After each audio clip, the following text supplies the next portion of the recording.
Good morning, Ka-Favored Homes, to my friends and also to my followers.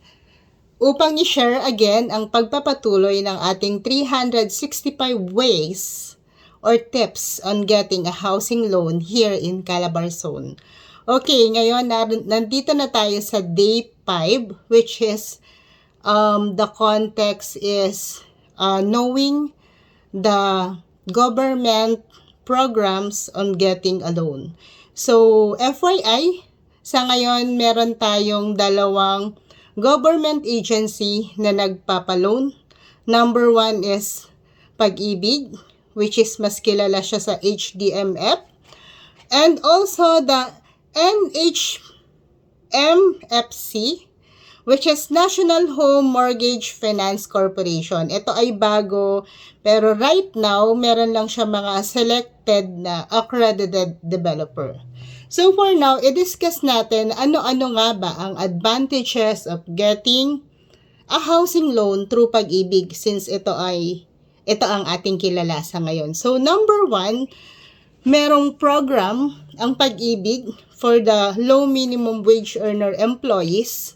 Ano ba ang ibig sabihin ng low minimum wage earners? So, sila po yung dito sa province, sa Calabarzon, or sa mga probinsya na sumasahod ng below 12,000.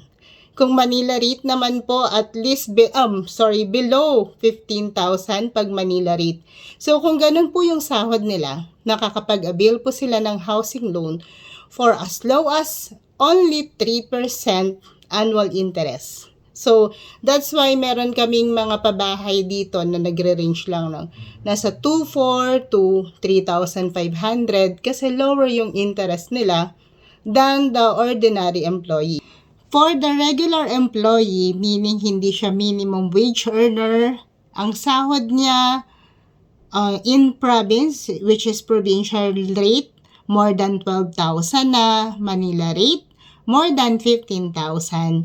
Mababa pa rin po ang interest for as low as 5.75% fixed in 1 year or yung karamihang kinukuha or ina-avail which is 6.25 fixed for 3 years. Ayan. So, again, mababa siya compare sa other financing kaya the best pa rin ang Pag-ibig. Then, the number 2 na advantage of getting a housing loan in Pag-ibig, pwede na pong mag-combine up to 3 person in one housing loan. Dati kasi isa lang or dati dalawa. Ngayon, up to 3 person pag hindi pa enough yung sahod sa isang bahay na gusto nilang i-avail, up to 3 person pwede po silang mag-combined salary to avail a housing loan na gusto nila. And then, the number 3 na advantage po ni Pag-ibig, syempre, long-term kami. Maximum up to 30 years, no? So, ano bang kagandahan pag maximum ng 30 years? Pag maximum po yung 30 years, dun po pumapasok nga dahil long-term, medyo mababa yung amortization. And with that, dahil mababa yung amortization, meron po tayong pagkakataon na magdagdag ng advance payment or advance to principal. Sa gayon, hindi po aabutin ng 30 years kasi the more na nagbabayad tayo to principal amount, lumiliit din yung ating possible na hindi tayo abutin ng 30 years. So, yun lang. That's the tip.